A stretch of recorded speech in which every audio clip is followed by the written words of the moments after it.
అనేటువంటి అంశం మీద కేవలం మనం దృష్టి కేంద్రీకరించడం మాత్రమే కాకుండా మన బిడ్డలకు కూడా తెలియజేయవలసినటువంటి అవసరం చాలా ఉంది.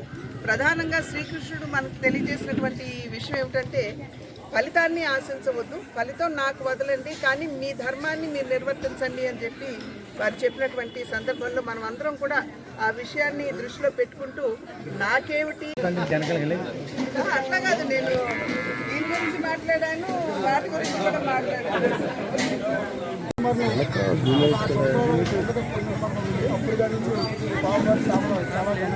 చుట్టుపక్కల అందరూ కూడా భక్తులందరూ కూడా వచ్చి మన స్వామివారిని దర్శించుకుని ఆ కోరికలు తీర్చుతారని స్వామివారిని వచ్చి అలా అన్ని పూజలన్నీ ఘనంగా చేసుకుంటూ ఉంటారు.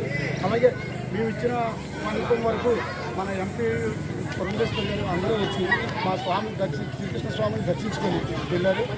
కృష్ణ 30 సంవత్సరాల నుంచి ఉంది.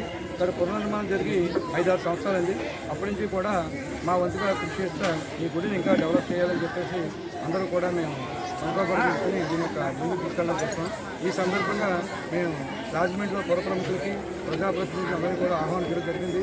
ఆ సందర్భంగా ఇప్పుడు వరకు ఏంటంటే మాకు రవి యాదవ్, తర్వాత పురంధేశ్వర్ గారు, మిగిలిన నాయకులందరూ వచ్చారు.